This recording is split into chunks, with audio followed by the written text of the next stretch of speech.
Ahoy there, mates. Happy Halloween and the Day of the Dead for those that are celebrating in the next coming days. I hope you guys are enjoying y'all's day today. And today we're coming with part 3 of Henchman story. Now, why did I not do this on Saturday? A friend of mine called and I had to help them out with some last minute decorations.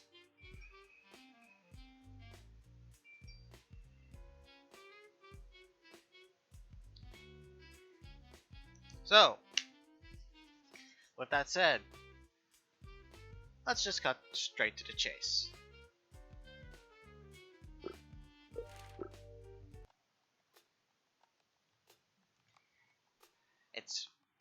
I think I read this last time.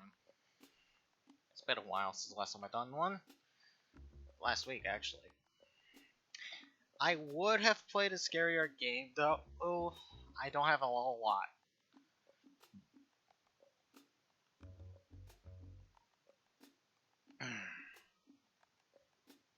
So, let's get this a little bit wider.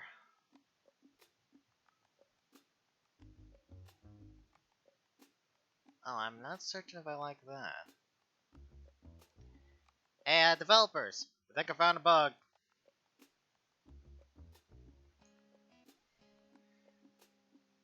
Oh, wait. Okay, no.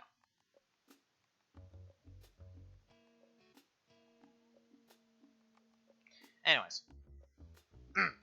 The sounds of footsteps is distilled down from the indistinct choreograph into individual patterns, each with their own candidates.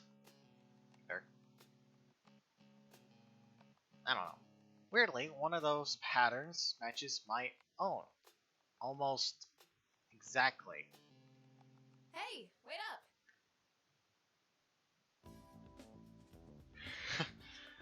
I turn around to find one of those footsteps are coming from Kate, who is short ways down the hall. As I stop, she waves and approaches me with an exuberant smile. Oh, thank God it's you. I guess I'm going the right way after all. Or the wrong way, depending on your point of view. I pause and glance down the hallway. There wasn't a turn or junction for quite the ways in that direction. How long was she silently trailing behind me? Were you following me? What? No. Okay, maybe a little. These halls are just so confusing, so I figured I'd tag along. I thought about shouting at you earlier, but it's hard to tell people apart from behind around here.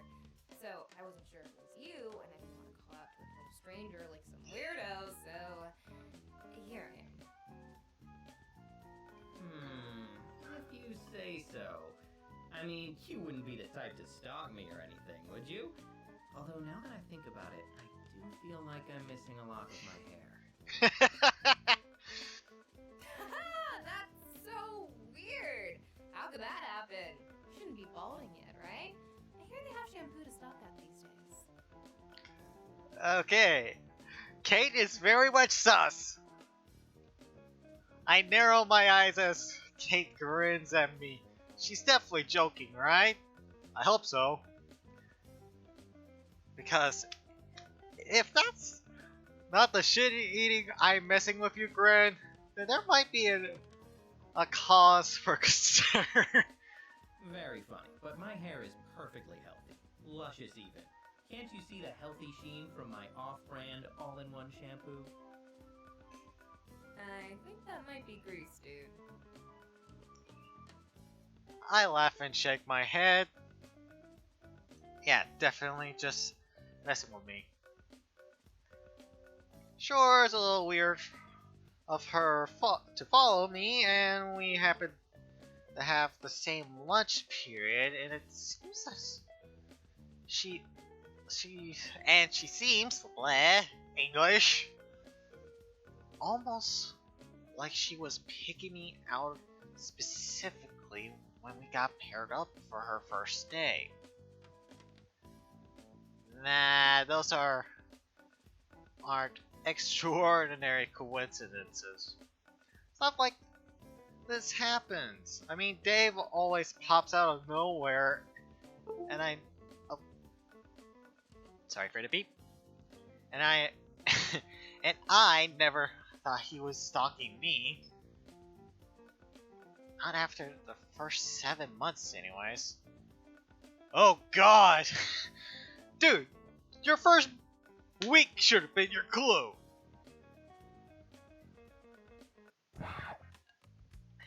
Speak of the devil, and he shall appear. So, when he suddenly rounds the corner in front of us, near the game room, Kate is the only one who jumps. Hey gang, ready for a full night of rousing, family-friendly, and team-building adventures? Jesus Christ, I almost kicked you in the... I mean, hi, Dave. Great to see you.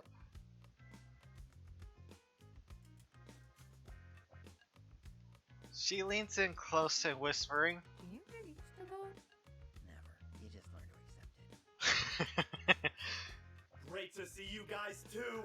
Oh gosh, I'm so excited to get started! Come on! Eager as always, eh? But don't touch that dial.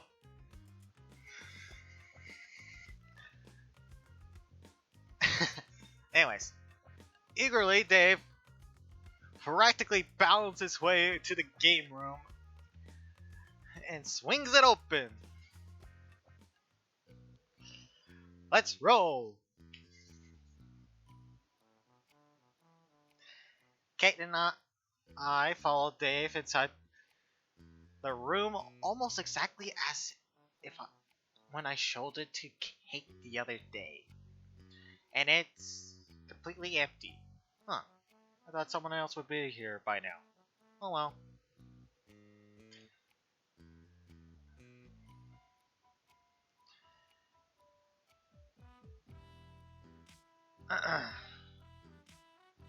Without bothering to ask where Kate and I are sitting, Dave takes his seat at the head of the table. Normally that's my spot, but I'm sure he would have pulled rank on me if I asked him to move. So I make my way to the end of the table opposite, being Dave, and I begin setting up. Rulebooks, dice, and more soon cover my corner of the table. Like my room, it's a little slobby, but I can still make sense of it. Mostly. Kate sits to my right, and she only has a single notebook. The pages already look stuffed to the brim. I'm kind of surprised that she can read it with all the circles, arrows, and notes scrawled in the margins.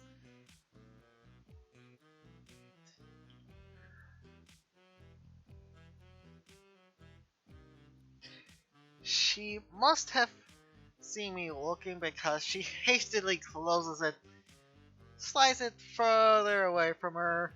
Her eyes narrow as if she's daring me to judge her. I hold up my hands in a mocking surrender and finish up. Once I'm done, I glance around the room and still no one else. Okay, now it's officially weird. Where is everyone? I pull out my phone. Whoops! I missed messages. I must have been too busy to scramble to notice. I opened one. Did they text you? What did they say? I'm not sure whether to say congrats or I'm sorry. Then it has a wincing emoji. What does that mean? Hold on, looks like one of them's calling me. Zach, that you? Where are you, man? I'm at the game room and it's a ghost town. Yeah, sorry, Stan. You know, I'm always down to help out new players, so I was totally cool with that rookie showing up. But this is a whole different level. Whole different level? What are you talking about? You've played with Dave before. You're, prepared, right? Oh, you don't know? Oh. Oh, no. I really shouldn't have said anything. Well, anyway, I just wanted to call to say that if you're no longer with us by next Friday, the group's voted that I should take your place as GM and continue the campaign. I hope you don't mind. What? Of course I mind. It's my campaign. And why wouldn't I be there next Friday? Sorry, Stan. You were a pretty good GM. I mean, your NPCs were always a little cliche, but you were a solid B at least. B plus on a good day. It was fun. Oof. Pretty good. Come on, I was at least... Zach? Hello? Son of a bitch. I put down my phone and look at Kate. He mentioned new players. This isn't what I'm thinking it is, right? Not being used to someone turning you down is one thing, but that would be... Suddenly the door opens, and we both turn towards the door. Out of the corner of my eye, I see Kate, hands suddenly fall down towards her equipment belt.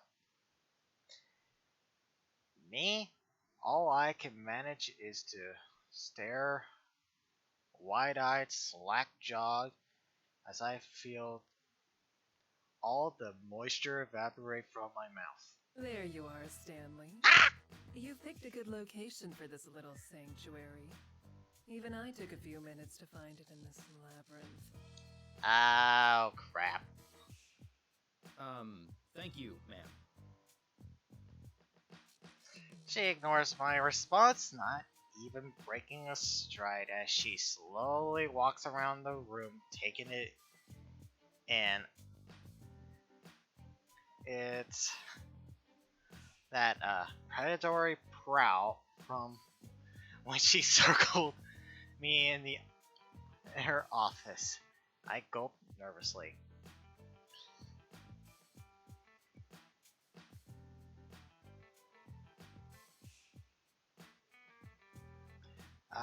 The only thing that gives her a pause is the poster of Shiny Nova, still filled with darts.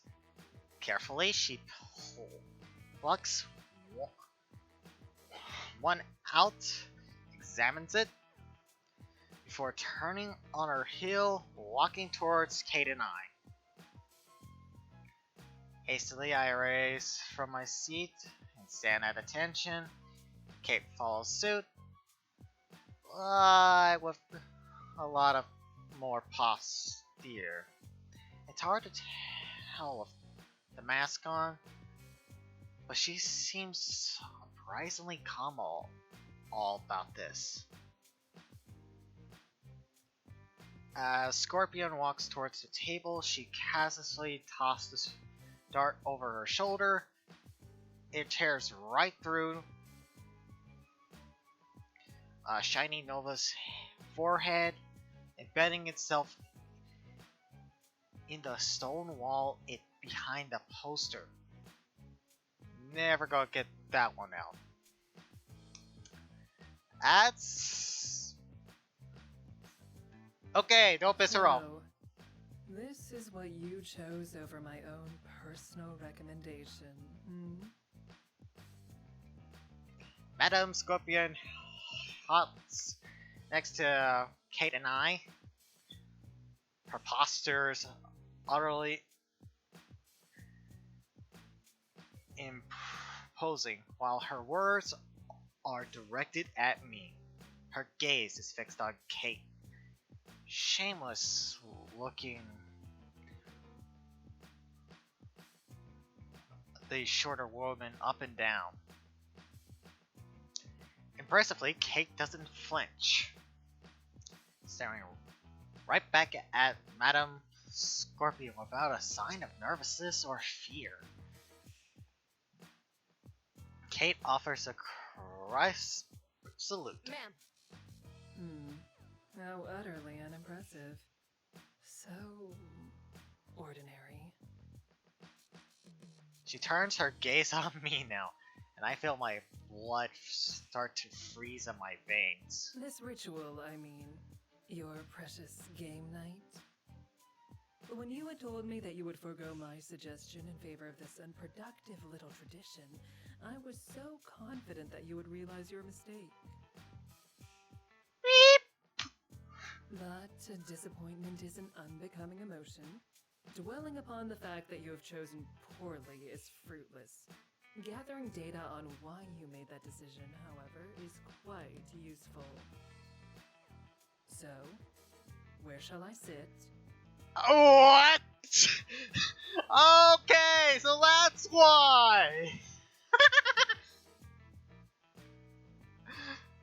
Oh, that makes sense. Excuse me? At the table, Stanley? If I am to take part, I need to be seated, correct? I open my mouth to speak, but find myself at a loss for words. She wants to play. Is this for real or another test? Knowing that I can't afford to fail it, my eyes flick over to Kate, hoping for some kind of advice. Unfortunately, none is found. Kate is far too focused, standing rigid as her jaw set, her eyes locked on Madame Scorpion. Smart. Guess it's up to me then.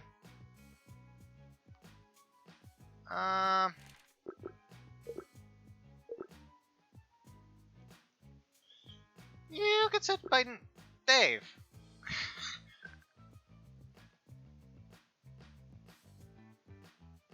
I gesture to the seat on Dave's right. You should probably sit next to Dave. He's the highest ranking person here. He's right, I am. Well, I was until you showed up, ma'am. Madam, your ladyship. Ma'am will do, David. Right, of course, ma'am. Whatever you say, ma'am. Out of the corner of my eye, I can see a ghost of a smirk on Kate's lips. Clearly she approves two birds, one stone approach. Now, if anyone gets into trouble with Scorpion tonight, it's Dave. And he will be so busy sucking up to her that it won't cause any trouble for himself. Hopefully. Very well, that makes sense. Make room, David. Dave hurriedly and unnecessarily moves the seat further away from Scorpion as she strides over and takes a seat. Casually crossing her legs, the supervillain examines the two occupants of the room with a persistent gaze. Know you, David? I already know from my initial reports. You are Stanley's direct supervisor, are you not? Oh, yes, ma'am. My good buddy, Stan, over there. Oh, his friends call him Stan, you see. Well, I'm his squad supervisor, but I'm sure you already knew that. Yes, David. In fact, I just said so myself.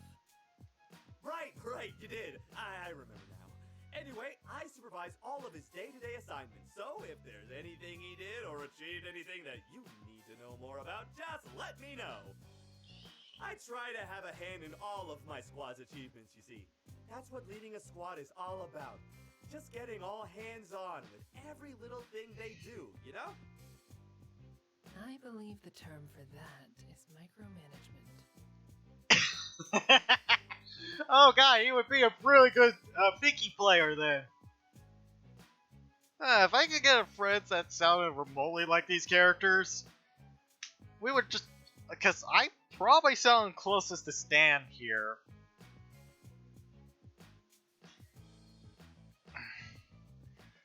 I bet that would be fun.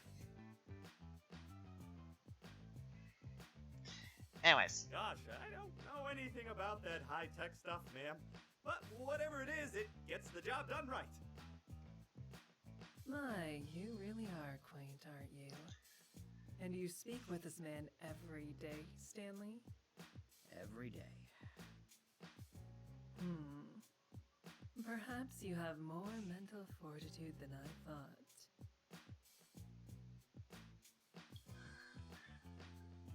Having already her fill of Dave for the moment, Madam Scorpion takes a look at Kate across the table. But you I do not recognize. You're not with Lord Bedlam's organization. To her credit, Kate doesn't shrivel up to Scorpion's dangerous gaze. If anything, she steels herself even further. I didn't even realize she had that kind of grit. That's right, ma'am. I'm Kate. I'm with your Henchman program. Just arrived yesterday. I can see that. Your name, I mean. You forgot to remove your name tag, Kate. Oh, no. That's on purpose. I'm still new, so I thought that would help people remember me. Well, name tag or no, I'll certainly remember you. I don't forget a face. Or much of anything, really. But you've made fast friends, haven't you? How very sociable of you. I try my best to fit in, ma'am. So it seems. And you picked quite the circle to join. Stanley here is someone we've been monitoring very closely. He's a henchman of interest, such as it is. I am? Oh, I mean, thank you. Scorpion barely turns to acknowledge my words as I trail off. Her attention is largely fixed on Kate and vice versa. Wow, I had no idea. I just started hanging out with him because he seemed, well, chill, I guess. Quickly, I seize up the opportunity to break the ice that is frosting over this conversation. Thanks, Kate. That's the kindest thing anyone said about me. Think I might have that chiseled onto my gravestone. Here lies Stan. He was pretty chill, I guess. Or whatever. Who can say? Despite herself, I can see the corners of Kate's mouth, which, finding the instance to smile, encouraged to turn to Scorpion after a flash of doubt as I meet the razor sharp stare. I find my voice. Anyway, it looks like all my regular party members are unavailable, so we should probably get started. Looks like the three of you are a party. The four of us, you mean? Four? Who? Behold! At long last, Lord Bedlam has come to claim his destiny!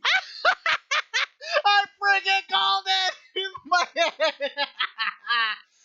Oh wait, shit, I forgot to start a timer.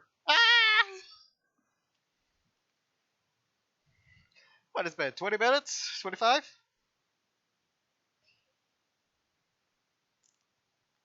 Where's my clock? Oh, there it is.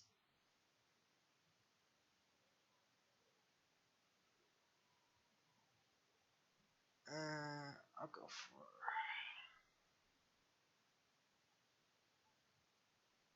Let's go for that.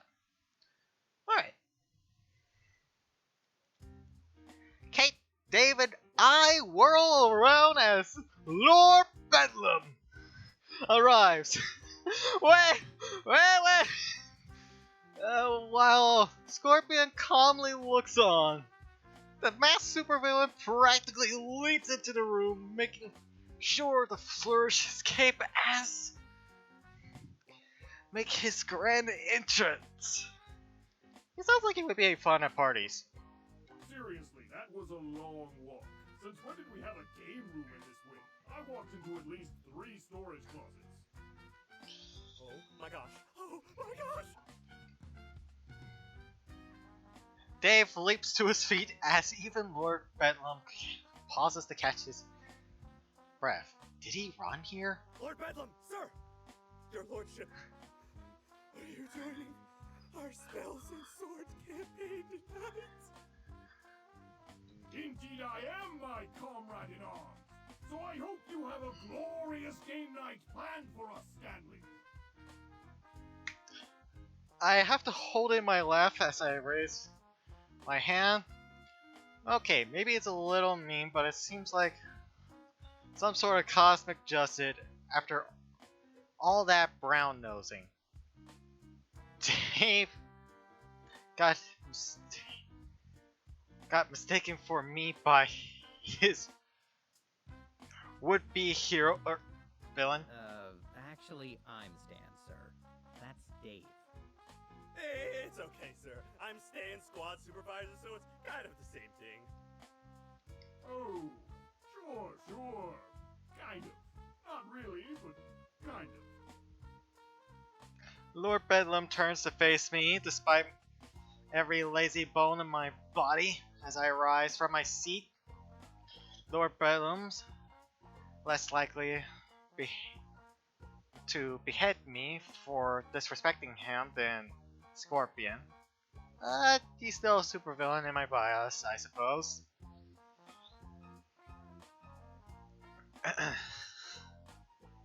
The supervillain sticks out his hand and I follow suit. Before I am prepared, he already takes a firm, over-exaggerated handshake. Good to meet you, Stan. Yes, good to meet you. Again. We've been meeting for a few years now.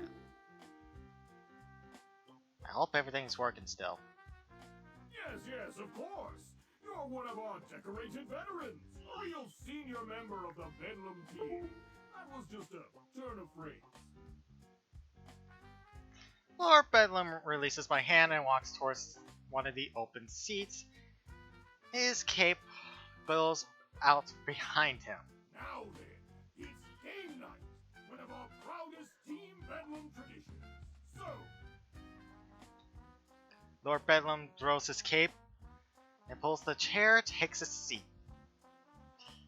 Though surely meant to move imposing moment, it quickly undermined. His cape immediately gets caught beneath his butt. After fumbling to free the garnet, he rests his elbow on the table and points to me as though nothing happened. so take charge and get this game started. Show us the creativity and discipline that a senior henchman in this organization is capable of.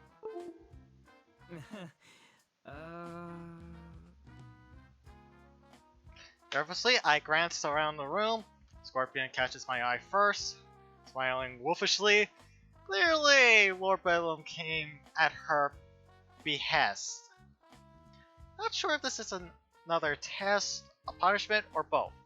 Either way, she clearly is enjoying it. I look to Kate next to me.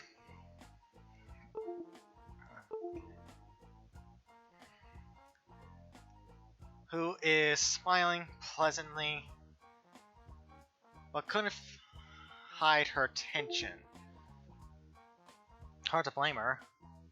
This was supposed to be a fun night off, and she's basically on the clock. I'll need to apologize to her later. Dave, for his part, needs no apology. If anything, he'll be thanking me based off the giddy grin and his enthusiasm. does give a little confidence though, as at least someone is granted to enjoy this. Alright then, welcome to a new Spells and Swords campaign, everybody. This one is my personal spin on an old classic from the 4th edition called Bandits of the Golden Valley. Ooh, we're fighting bandits? Cool. No, you are the bandits. Oh, right. Tuh. Thought that sounded weird. Of course we're the bandits. Anyway, before we get started, does everyone have a character sheet? Dave's hands shoots up, followed shortly by Lord Bedlam, falls shortly afterwards. Yes, I'll be playing Lord Archibald Lifespade, a half-demon wizard. And I have one for you as well, madam, as you requested. You're a dark elf rogue named... I'll name it. Whatever name you'd like.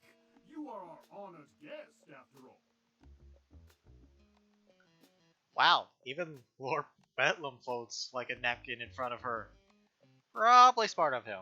As Scorpion starts making changes on her character sheet, Kate pulls one of her own from her notebook. I'm all set too, don't worry. Scarlet Ravenblood, the human dark paladin, at your service.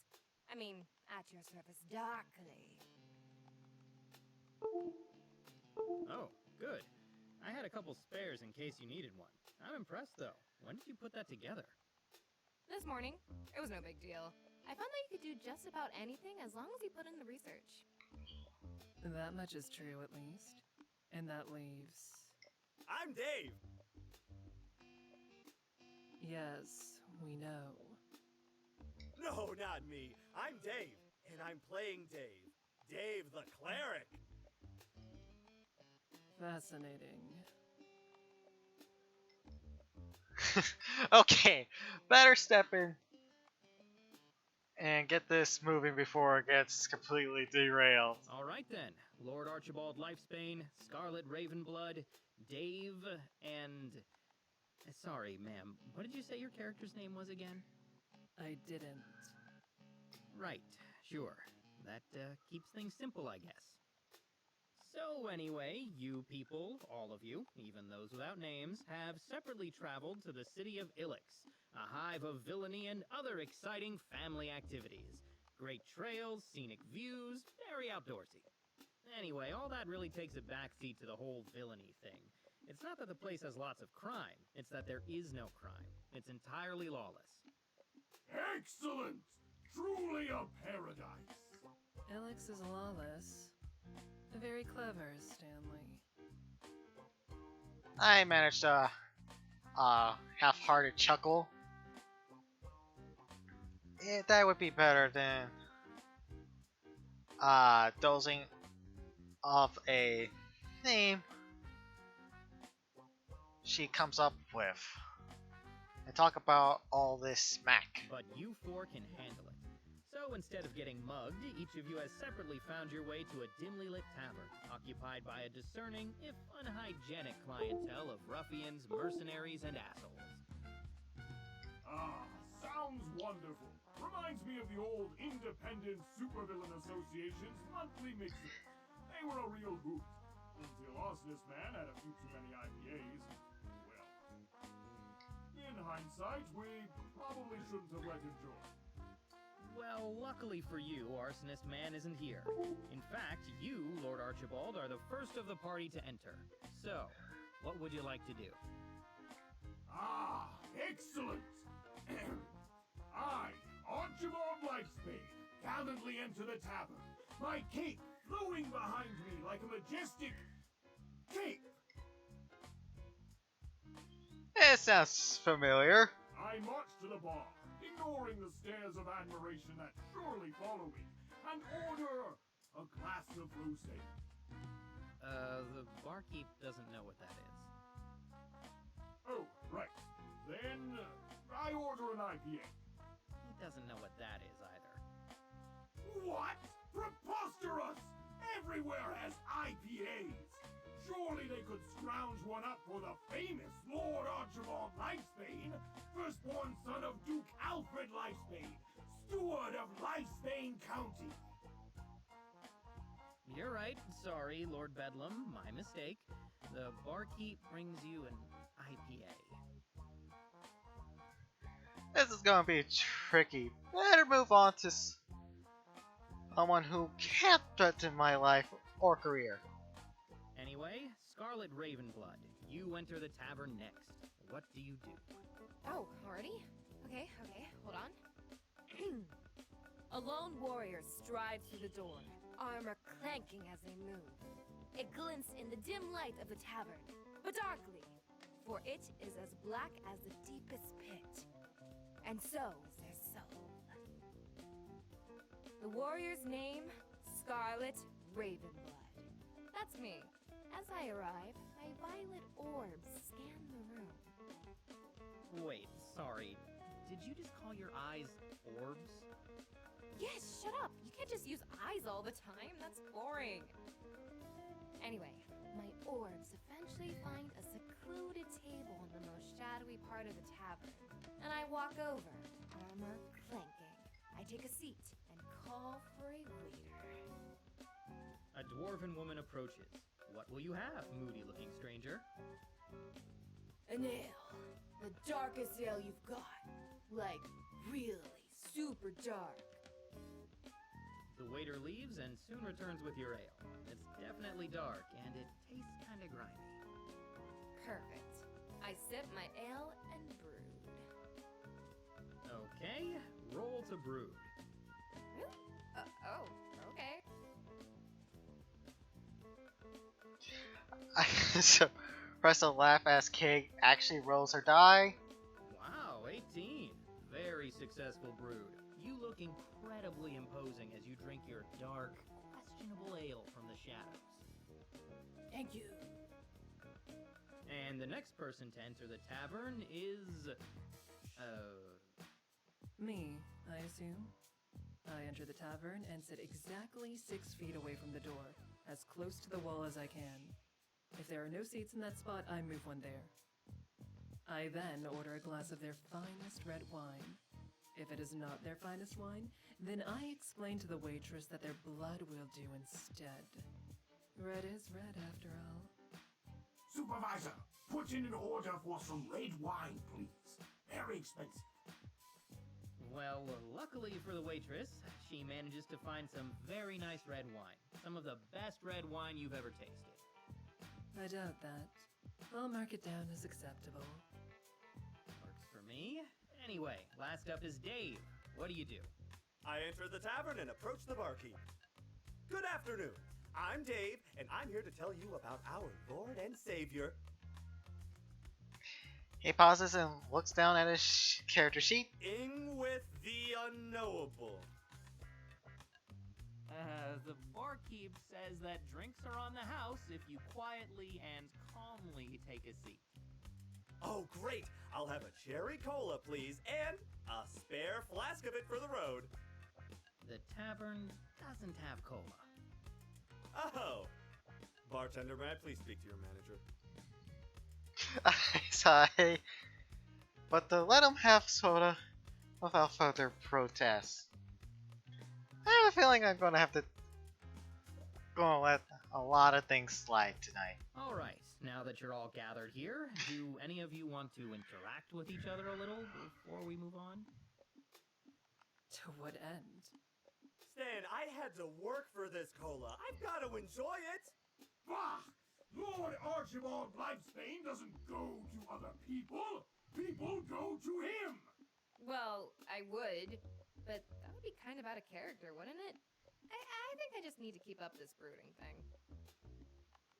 Okay, I can see that this group is going to need some extra nudging. Might even outright handhold. I should expect that, I guess. Kate and Scorpion definitely have not played before. Bedlam is too wrapped up in his own character to notice much, and Dave is Dave. Alright, well, some time passes and everything seems normal. That is, until you hear the marching of armored feet in the distance, but growing closer. Then, suddenly, the door bursts open. A squad of armed men enter the tavern, wearing blue tabards emblazoned with a golden griffin. It's clear that they are guards or soldiers, which is weird, because Ilix has no guards or soldiers. Their leader, a stern man with a wide, flat face that looks like it's been pounded out with a meat tenderizer, steps forward and points towards Lord Archibald. Lord Archibald Lifesbane, you have been found guilty of crimes against the Kingdom of Stoltorum. In the King's name, come with us to the palace so that you may receive a punishment befitting of your family's station. Ooh, I get to be the star of the plot? I mean, how dare you make such baseless accusations? I may have committed many, many crimes, but never against my own kingdom. How dare you sully the Lifesbane family name with such slander? The king will be the judge of that. Now come with us. Nonsense! Lord Archibald Lifesbane surrenders to no man, or woman, or 63% of the world's known monsters. If you dare to seize me, then you shall have to contend with the might of the greatest wizard the Lifesbane line has ever seen! Well, not yet. You're only level 3. The third or fourth greatest wizard the Lifesbane family has ever seen! And the aid of any soul who cannot stand the sight of such imperialism in this free city. Oh, I'll help you, Lord Lord Archibald. I cast my healing spell on Lord Archibald. But he's undamaged. Are you sure? Absolutely. I have to help in whatever way I can. I stare in confusion at him for a moment before rolling some dice for show. Wow, look at that. Lord Archibald is at full health. Yes! I'm really getting the hang of this. Yeah. In fact, you're so good that the leader of these guys has decided you need to be taken care of. So he tells one of his men to get rid of you. So the soldier walks up to you and I roll another dice. punches you in the face for 3 points of damage. Oh, man. Reminds me of Wednesday. Well, it is a little different. The city is lawless, and that means the people here aren't big fans of armored assholes showing up and laying down the law. So, by punching you in the face, the guard has created quite the commotion, which means it would be the perfect time for someone else to step in. I look to Kate and then Madam Scorpion. Okay, so this scenario is a little obvious, but they're both new, so I figured this would be a good start to with something that gives them a lot of freedom to try stuff. But both remain silent. Anyone? Why? It would be much more advantageous to bide my time. Yeah, just biding my time. I'm all about biding my time. Plus, I'm way too busy staring into the abyssal depths of this ale and contemplating the horror of my existence. Okay, well, as you sit there brooding, one of the soldiers shoves a patron into your table, spilling your ale. You scum! How could you do this? It was one of the few truly pure things left in this world, and you destroyed it, murdered it in cold blood. I unsheathed my sword. No. Don't rush into things, dear. All that bravado won't be necessary. Just leave this to me, Besides, I believe you've used too many actions for one turn. What? No, I haven't done any actions. I just started. And I, as I always do, shall finish it. Finish? But, meaning no offense, madam, I had a big plan and... Game Master! I'm pretty sure I didn't finish my turn earlier. Shouldn't I have the chance to go? I'm the star of this whole scenario, aren't I? Yeah, Lord Bedlam's the star. We're all just moons in his orbit. Well, I never said that, and technically that wasn't a turn per se, since combat hadn't really... Guys! I mean, ma'am, sir, with respect, I was kind of on a roll here, wasn't I, Stan? Ah, crap. I'll pile up already. Now, technically, there are stats and dice rolls that determine who goes when. But the first thing you learn when running a game is that those are malleable.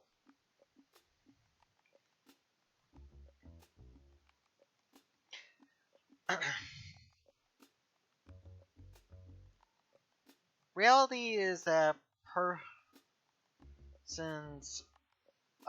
person running the game can choose to bend the rules. Sometimes when things are going off the rails or the players are new, that stops the game from developing into chaos like now.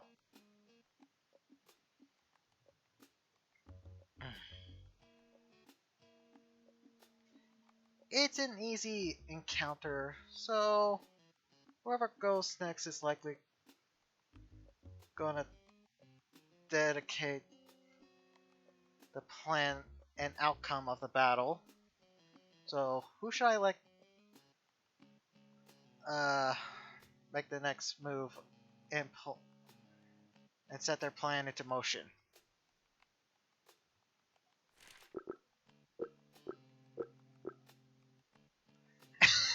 I mean, technically it's a team effort. If I were running this game, I would say Kate, because I have DM'd in the past. So, and I'm typically the person that tries not to interrupt my players or to DM. Word being try, I have done so. It's a habit. It's gonna happen. Anyways, I'm gonna say Kate. Kate's right. Her turn wasn't finished. Not really sure if I'd call it a roll, though. Oh, it was a roll. A dark, brooding roll with excellent fashion sense. And mesmerizing violet orbs. Alright, don't push it. Just tell us what you plan to do with that sword, Scarlet.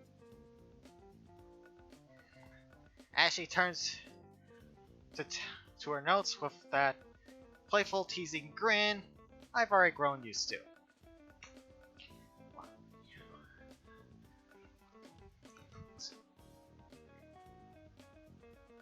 I find myself forgetting that the supervillains have hijacked our game and just enjoyed the moment of levity. She has that effect from the word go. We have got an easy rapport. I just feel relaxed around her. Even now, despite the circumstances. We can easily slide into a casual banter. That's not gone unnoticed. Either. If the eyebrow I'm getting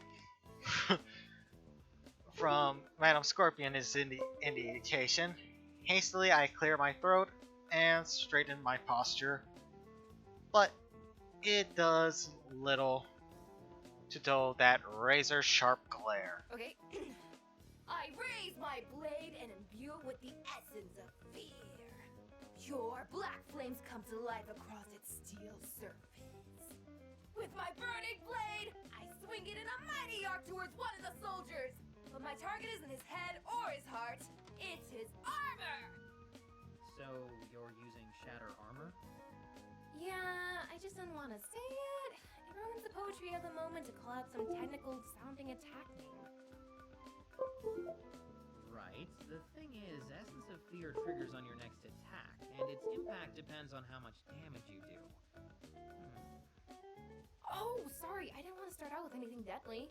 Did I use it wrong? No, just unconventionally. I wouldn't have thought of it. Let me look it up. No need, Stanley. I can't understand why you'd avoid a more lethal attack, but it can work in theory. The fear effect is amplified based on a killing blow. So if you successfully shatter the armor, it should work in the same way. However, if the armor isn't shattered, nothing happens. Oh, well, that makes sense. How did you know that? Why, it's just as our dear Kate said. You can learn anything if you put in the research. I shrug. But what is going on with my equipment tonight? Jesus. Like every time I move from like a certain spot, it's weird. I shrug, but don't press forward.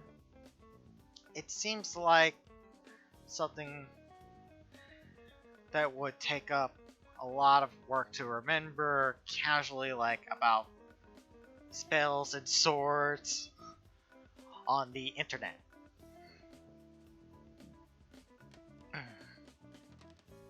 Ow! But if Scorpion... One of these nights I'm gonna have it to where it's not doing that. Alright. Doesn't want to explain it. Beyond that, no one here can tell her otherwise. Certainly not me. Regardless how Scorpion knows about that. Cake move is clever and creative.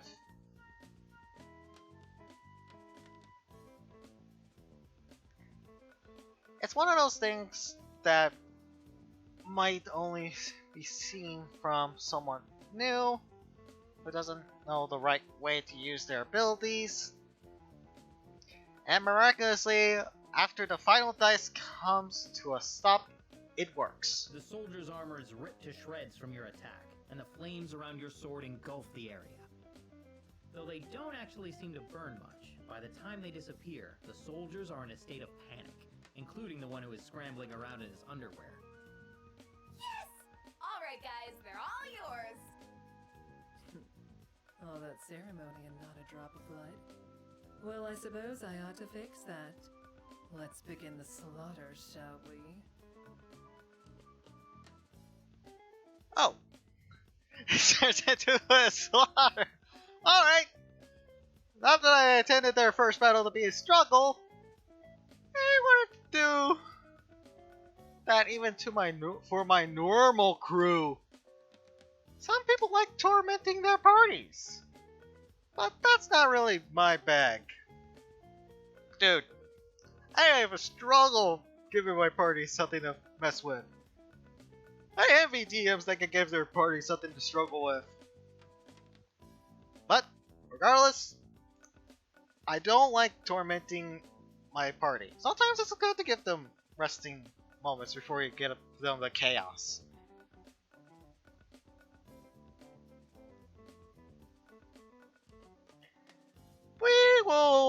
We all get our asses kicked enough in the real world, in spells and swords. We get the chance to live in a world where we could do the ass kicking for a chance. It's a nice fantasy, even if that's all it is. Ouch.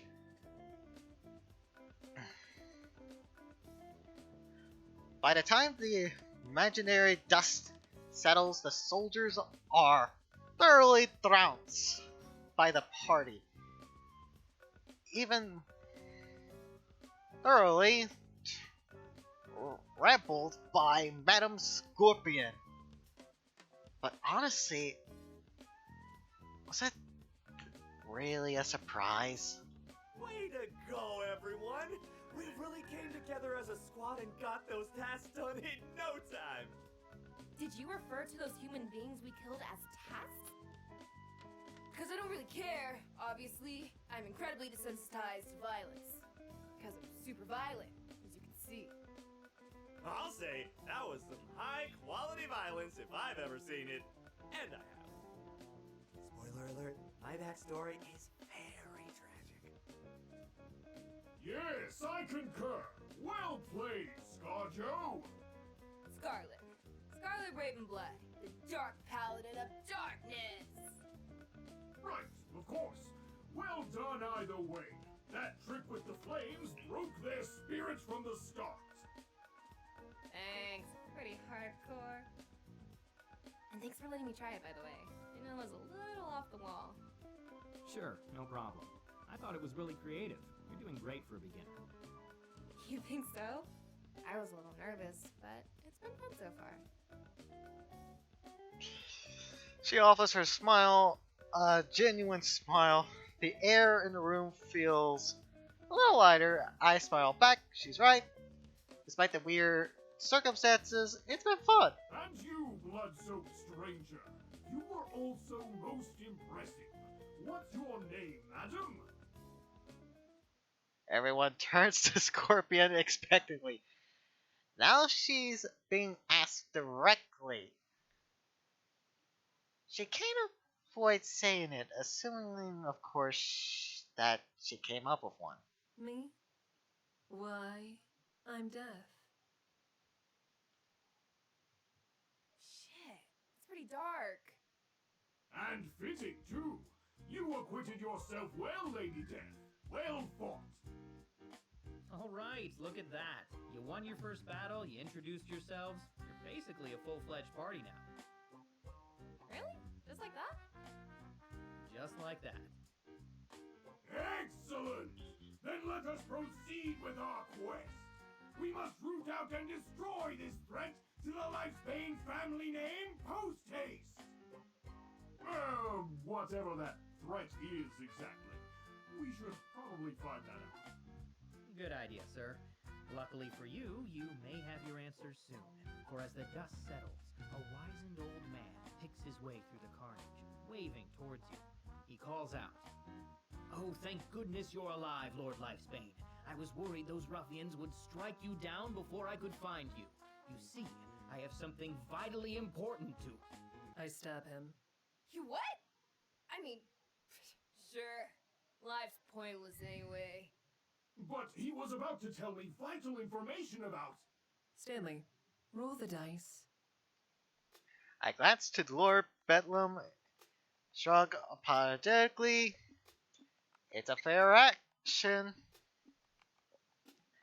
I can't really stop her. So, with some hesitation, I rolled for the old man. Oof, that is one very dead old guy. Damn.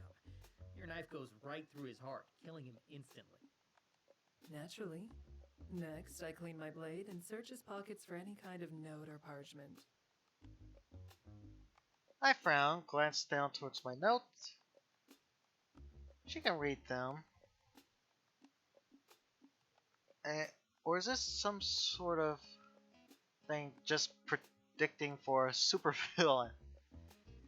After taking a second to confirm the man's inventory, I turn back to Scorpion. You find a letter addressed to the man from Lord Archibald's long-lost younger brother.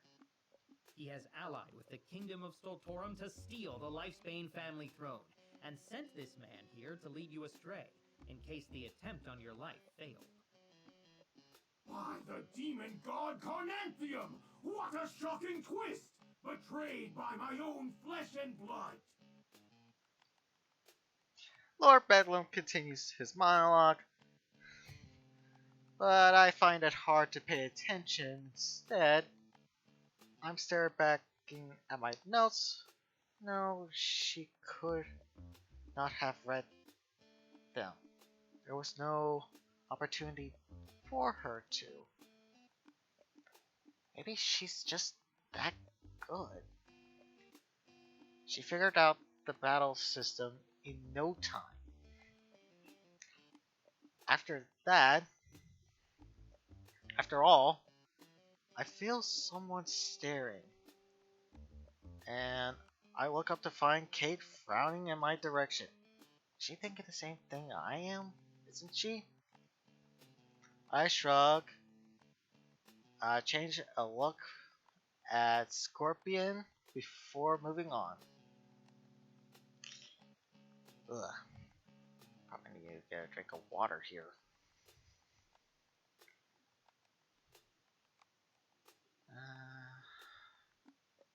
Well, it's at the about 50-minute mark, so I'm gonna pause this.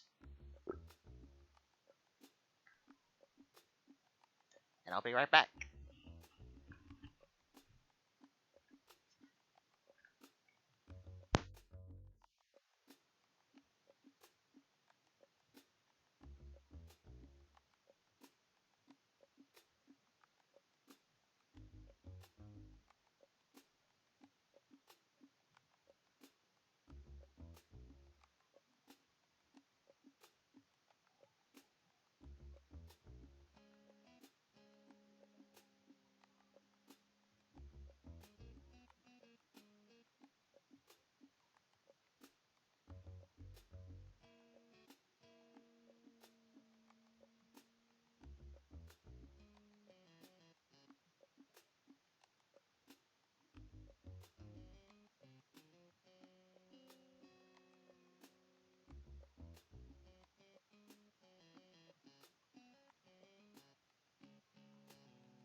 I am back with refreshments. I have some cookies, got some milk. It's gonna be a good afternoon. It's gonna be a good night, actually. It's almost nightfall already. Jesus. Anyways, I'm gonna probably be mute while I'm enjoying some small snacks. I enjoy you. Well, I invite you to join me as well. Happy Halloween!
Alrighty, I am back, folks.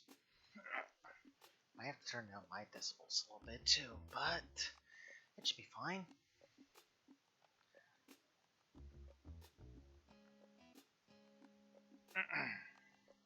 Now I know I read this last part.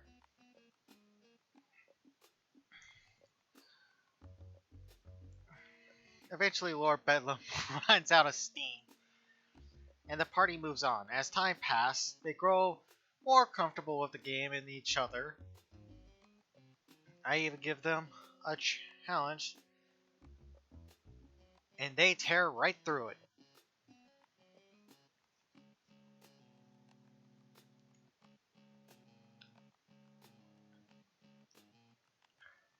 Because of her performance in the first battle, Kate takes the lead in the others that follow. I could tell that she's getting the kick out of it, because she goes a bit over the top with her descriptions sometimes, and it's fun to watch.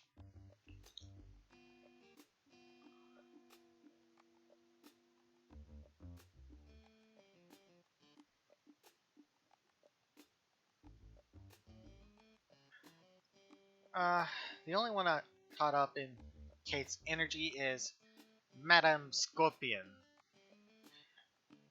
Though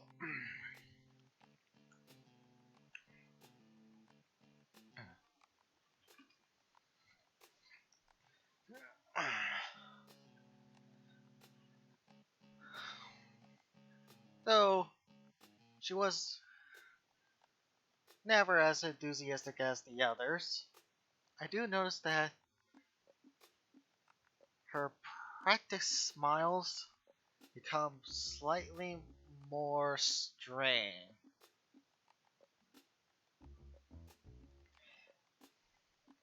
After many battles and nearly as many monologues, they raid the capital of Soltarum and face off against the king in his throne room.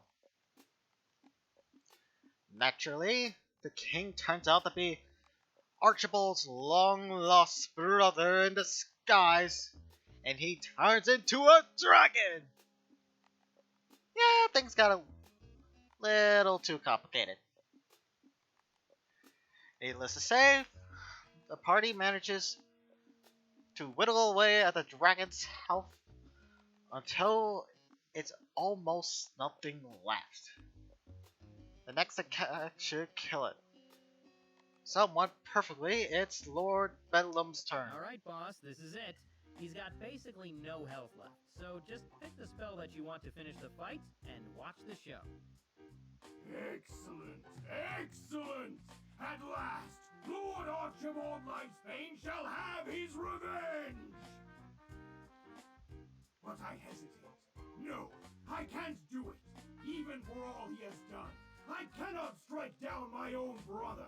A Lifesbane should never be the bane of another Lifesbane's life. Wow, that's a great quote, sir. You should write that down. I'd use a coffee mug with that on it. We all know you would, Dave. But anyway, boss, if you don't kill him, what do? I cast Cage of Lightning on his beastly form, locking him in place. I'm sorry, my comrades, but this is the best I can do. Someone else must strike the final blow, but I must leave it to fate to decide his, fate. And by fate, I of course mean... One by one, everyone's turns to take... Ah, crap, not again. Oh, okay, sure, just give me a second.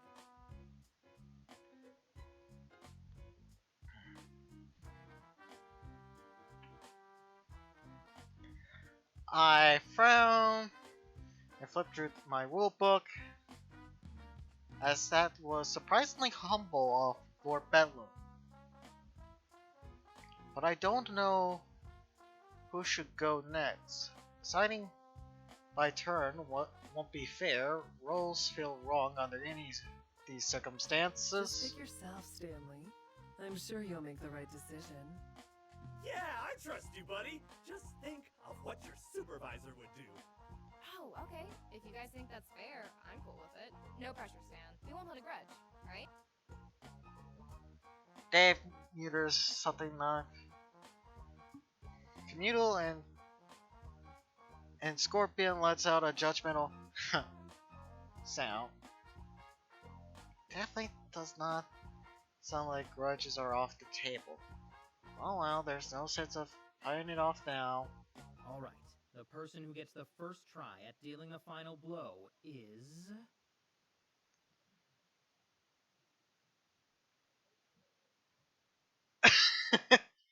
Oh!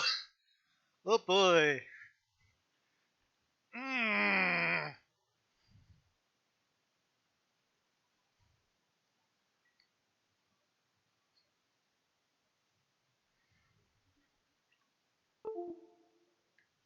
See, here's the thing.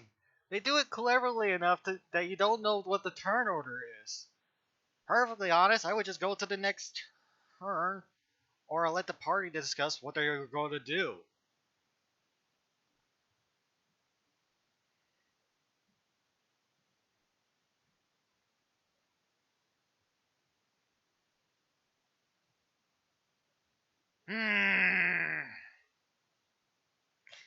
I'm gonna save again. And I'm gonna pick... Oh, Kate. Scarlet Ravenblood. Go get him, you little edgelord. I would say I'm more of a Lord of Darkness, but alright. Say, Stan, how many times have I brooded in this game? Let me check. By my notes, 37 times. Jokingly, I have been keeping track each time Kate's character broods and rolls every time. I mostly did it to tease her later, but looking at her thoughtful expression, it seems like she has something else in mind. And how many of those were after I learned Dark Meditation? Well, you learned that at level 3, so 29... Oh, I see what you're doing. That's sneaky. Underhanded, even. I really shouldn't allow it. Bet you will, right? What makes you say that? You're smiling too much to actually be mad about it. How do you know? My eyes could be entirely serious behind this mask. Oh, for heaven's sake. Do get on with it, Stanley. Oh, right. Sorry, ma'am. I hide behind my cardboard divider and start gathering the dice.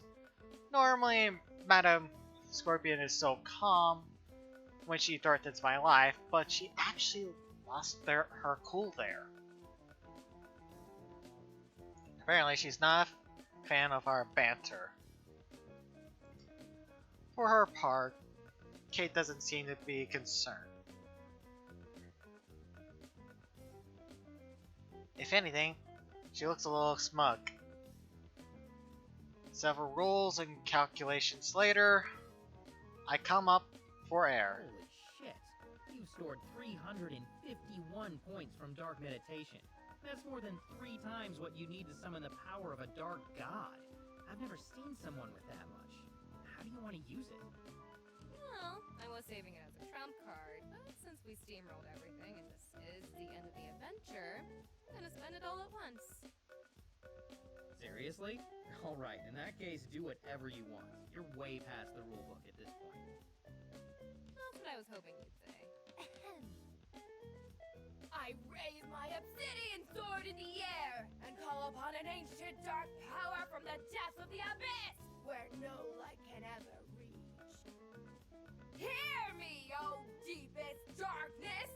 I, your champion, call upon your power. Unleash the blackest flames of your hatred so that I may destroy my enemies in the most wicked and stylish way imaginable! Pitch black flames swirl around my sword like a tornado of hatred and extremely bad vibes. they form a giant, swirling ball of flame. No, an orb, which I cast down upon my foe. With this power, I send you into the foul, unfinished basement of hell, Cretin. Now be gone! I don't think I even need to roll for that.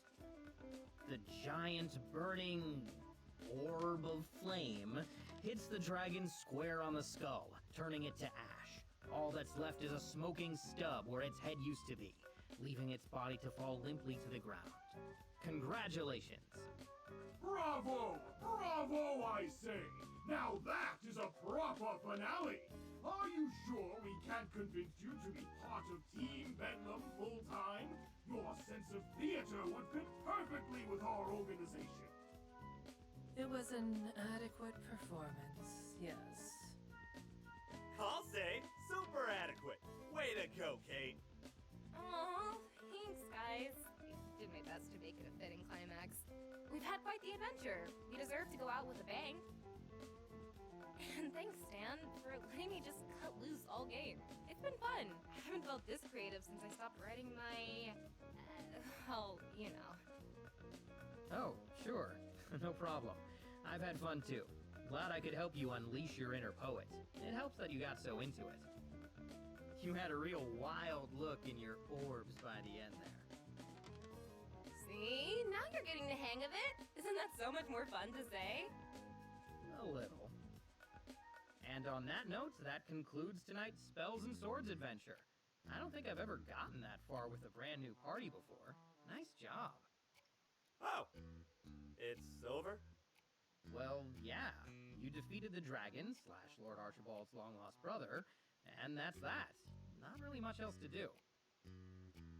Nonsense! There's always more to do. The tireless work of Lord Bedlam is never done.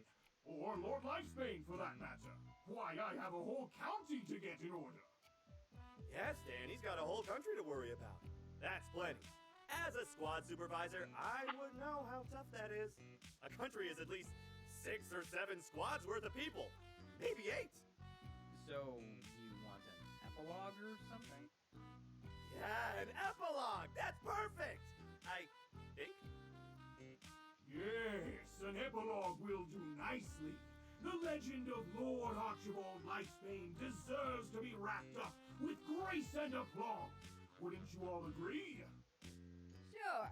After all, the Dark Paladin's brooding is never done. It is infinite, like the black pit in the depths of my soul.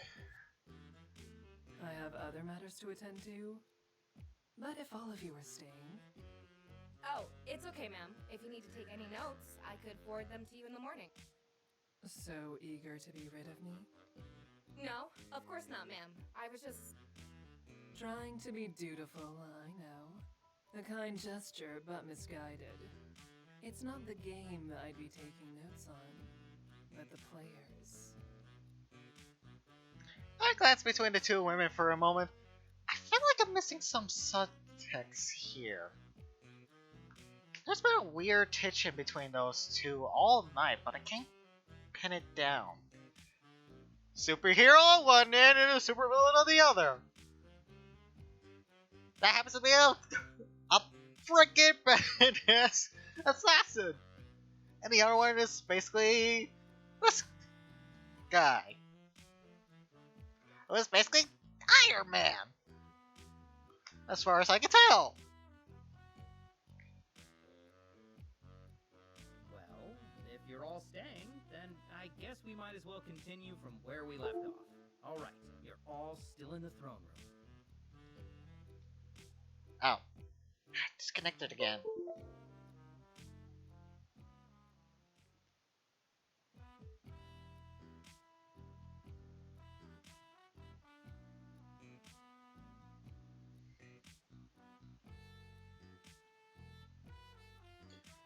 And so we continue playing until late into the night.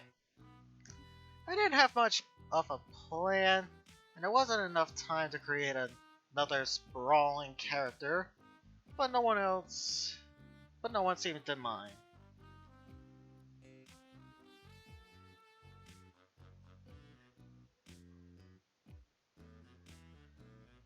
when Madam Scorpion and Lord Bedlam showed up, I thought things would be awkward and catastrophic.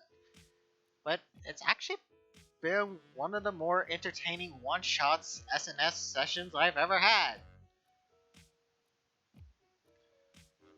Sure, every now and again, there would be a very real fear that Scorpion was about to decapitate someone, but hey, that's how this whole Henchman thing goes, isn't it? If my boss regularly killed her minions on the daily, I would be quitting that job ASAP.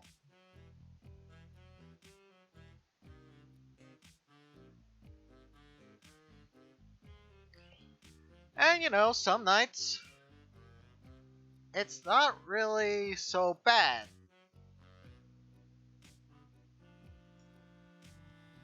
I could have used that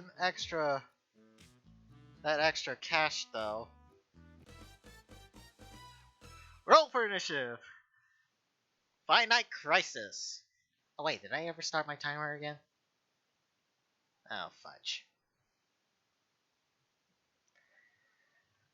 Let's see, let's do some math.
Alright, now I got my timer reset. I barely remember collapsing on my bed when I finally got back to my room. I'm pretty sure I fell asleep as soon as I made contact with the sheets. The game turned out to be surprisingly fun, but it was a lot more work than usual. Especially not that one, not one, but two supervillains at the table. Both my brain and my emotions are fried. It leads to some weird dreams. By the time my phone wakes me up, Dreamy is running through a shopping mall in the new dodging laser blast from a pack of giant anthropomorphic dice.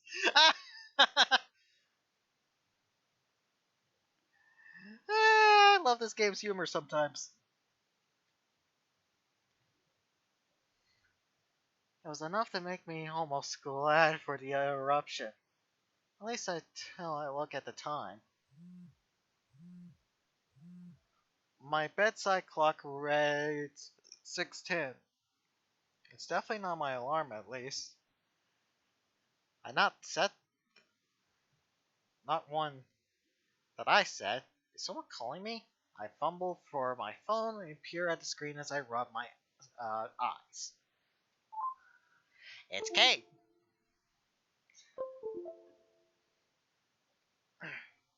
I swipe to the right and hold the phone to my ear. Kate, what the hell are you doing up? I didn't think that Scarlet Ravenblood was a morning person.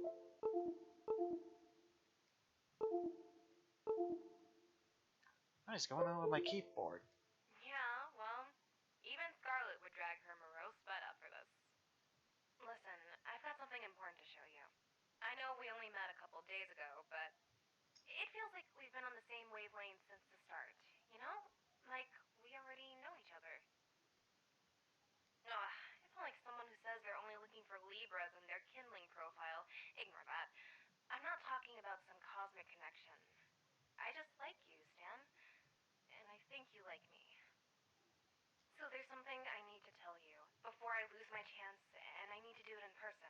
It's just one of those things you shouldn't do over the phone.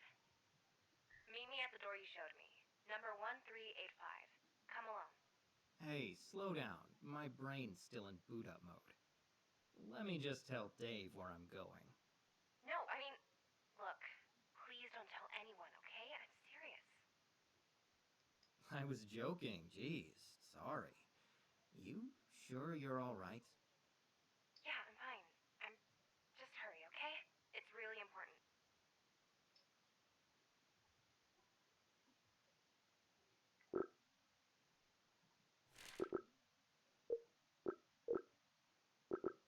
Important how? So you've said, but important how? It's hard to explain. I need to show you. Just please trust me right now. That's all I'm asking. Alright, but can I get a dash of context? A pinch even? Kate? Hello? Shit. Normally I blame the cave walls for messing with the Wi-Fi, but with all this talk of a hurry, I have the feeling that she just hung up. Where did that come from? Yeah, we got along well, but it was a weird vibe from 6 a.m. phone call. Not even a text, like a sane person. She had to call and wake me up.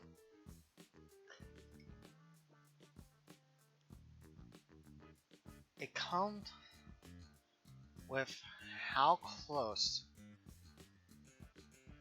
she been following me. Yeah, very weird vibe. If it were the middle of the night, this would be a perfect stage for either a heartfelt confection or a heart-thrilling murder. If my life feels like changing genres, but 6 a.m. could be anything. Still, if Kate says it's important, it's good enough for me. I take a moment to rub my eyes, stretch, roll out of bed. I'm so tired after a few steps are wobbly, so I sat myself a little to jump start my system. Come on, man. Get it into gear. I snatched my uniform from the floor, giving it some tension stiff. A little ripe, but not too bad. Apparently I need to hurry, so it will have to do. No time for my normal morning routine either. So in lieu of my toothbrush, I rummaged through my nightstand for the old tin and mints. Expired 8 months ago. Probably still fine. Chewed on my vaguely minted flavored chalk. And still zipping up my uniform, I hurry out the door. I walk through the halls at a brisk pace, completely unimpeded by traffic. This place is practically empty at this time of day. Though I had at least expected to find one or two diehards patrolling the halls with gusto. The research wing is the same. I didn't encounter a single guard on my way here. Surely someone was meant to have this shift. This couldn't have been anything to do with why Kate was calling me, right? Finally, I reached my hall. My familiar lonely hall. My home, equally lonely door. number 1385, right where I left it. Except this morning, my door isn't so lonely. Kate is keeping the company leaning against the adjacent wall. She's quick to spot my approach and gives me a wave, though it lacks her usual enthusiasm. I return the gesture. Hey, thanks for coming. No problem. After all, you said it was important. Several times. Sorry, I had to be sure. I know I might have sounded like a crazy person. But I'm not. You know that, right? Yeah, definitely. I'm here, aren't I? So what did you need to tell me? Have you decided to quit the henchman business and start brooding full-time? If so, I completely support you. Clearly you brood like a pro. No, bigger than that. Way bigger. I'm actually not sure you'll believe me. So first, I want to show you something. You know this door that you've never opened? Well, we're going to open it. You're gonna stab me in there, aren't you? What? No! Why would you think that?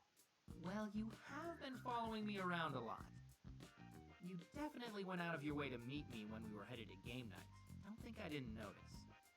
Okay, yeah, that's a little suspect. Fine, I admit it. I've been following you around a little, but not to stab you. I mean, what the hell, man? When it comes to potential stabbings, it never hurts to double check. That another official piece of veteran wisdom? As official as it gets. Right. Well, we're not getting through this door all that officially, so you may want to stand back. I hesitate. I take a few steps back from the door. She's not gonna blow it up, is she? No, Kate is touching. It's not touching the door. Instead, her attention is on the keypad, which she has already cracked open. Moment of truth.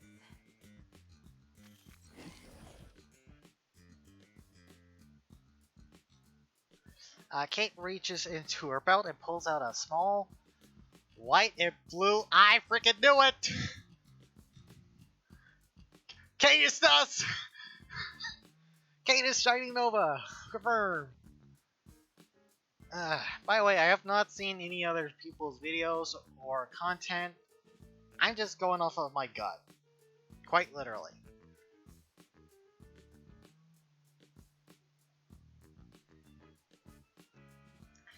After a few moments of fidgeting, it lets out a friendly beep, and the door slides open with a groan. After you. Figure you should see it first, considering how many hours of your life you've spent standing right next to it. Wow, polite and pessimistic. This is why we get along. Alright, let's see what Lord Bedlam's been hiding. Maybe this is where he stashed all that dog food.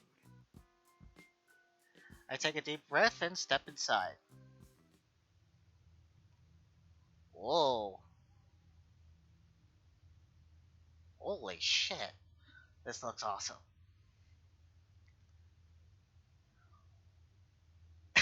Well, holy shit, this is was a lot larger than I expected. What the hell is that? That monolith of machine can't possibly be a computer, can it? But I don't see anything. I don't see what else it could be. No visible pipes or mechanisms or just wires. And it looks like house circuitry. I'm getting some serious I can't let you do that vibes from this thing. This has been here the whole time? I come in peace. Hopefully not evil AI person. Please don't sick any robots on me. I'm sorry, it is too late. Stan, now I must turn you into a cyborg and enslave your mind. Don't worry, we're still about 3 decades away from any serious threat of an uprising, and there's a good chance the robots get too distracted by social media to actually overthrow the government. So this huge housing and all the circuitry inside it are gonna be dedicated to posting GIFs? At that size, I bet it could just make a few thousand of them as easily as searching for one. Oh no, by then we'll be living in a post-gift society. It'll be holograms or astral projections or whatever. Right, but will we still have statements punctuated by clapping emojis? I feel like all those full stops would be super appealing to a robot. Humans are an inferior life form, period. But tragically, I could never make any 15-second dancing videos. Alas, I have no legs, and I must meme. Oh god, we need more sleep. So much more sleep. But seriously, robot uprising aside, is this why you were so curious about the door on our tour? Did you know this was in here? Sort of. I knew something like this was in here, but not this exactly. I didn't think they had enough time to set a unit like this up, but Scorpion and Bedlam must have been working together for longer than anyone thought. So this machine is Scorpion's? I guess that makes sense. Lord Bedlam isn't exactly at the cutting edge when it comes to technology. But what did she put it here for? And that's where things get complicated. Think, what do you know about Madame Scorpion, outside of the whole assassin thing? What are her skills? Her interests? She was Bedlam's partner on that job Wednesday, right? She showed up personally for it, even intervened. And what was she after? Data. Not really sure what kind, but it was a private tech company. No weapons, no financials. I never really figured out anything more specific than that. And her business, the Scorpion Group. They've got this new Henchman app, right? Others too. And how do apps identify, recruit, and monetize users? Data. The private kind that companies aren't technically supposed to keep, but always do. Okay, I follow you. But is that really all this is about? An app for hiring meat shields? No, not just that. They've got a lot of things in development. But more than that, think about her for a second. Remember last night? She'd never played SNS before, right? She barely seemed to understand what it was at first, but within minutes she was playing like she knew every rulebook by heart. Yeah, it even seemed like she could predict the campaign I was running. How could she have known to stab that guy in the first town? Exactly. She couldn't have, unless she was gathering and analyzing data about it in real time. Oh my god, Madame Scorpion's a robot! I thought you said we had 3 decades! What? No, she's human. She just has powers that let her brain work like a robot's. Sort of. It doesn't officially have a name, because she's the only known case, and she's not exactly forthcoming on the details. I like to call it cerebral super processing. On a basic level, she appears to absorb and process data subconsciously, way beyond the rate of a normal human. However, it's expanded to a variety of physical and mental abilities. Right, so that's how she was able to learn everything there is to know about SNS while sitting at the game table. She must have some kind of superhuman Wi-Fi, too. Sure, if that helps you understand it better. That Wi-Fi and her enhanced physique could come from nanotech that rides off of her power's coattails, or a completely organic evolution of her baseline abilities. It's like I've been telling you, she's uniquely dangerous, and since you've been caught in her gravity, well, I figured you ought to know. Appreciate it. I don't know if I'll be able to put it to use, but at least I know a little more about what all this has been for. No problem. Like I said, you deserve to know at least that much. You might work for a supervillain, but the difference between someone like Lord Bedlam and Madame Scorpion is vast. You're way out of your league. Kate, I'm always out of my league. That's part of the job. But why the steroidal server over there? Isn't all that information in her head? I'm not sure. Maybe it's meant to augment her power, or cycle new sets of data in and out. Whatever it's for, she must think it's important. She's invested a ton in it. Her and Bedlam both, it looks like. Or at least he paid for the paint job. If that. As far as I can tell, your boss has basically turned into a supervillain shell company for the Scorpion Group. So he might have picked the paint, but paid for it? Doubt it.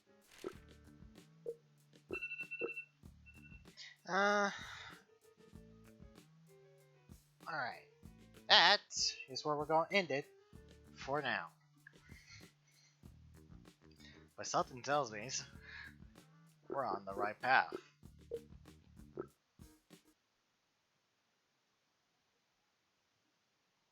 Alright, until then, I'll see y'all mates next time. And sorry for the little delay that's kind of towards in the middle there. But, alas, I regret nothing. Anyways, until then, I'll see y'all mates next time.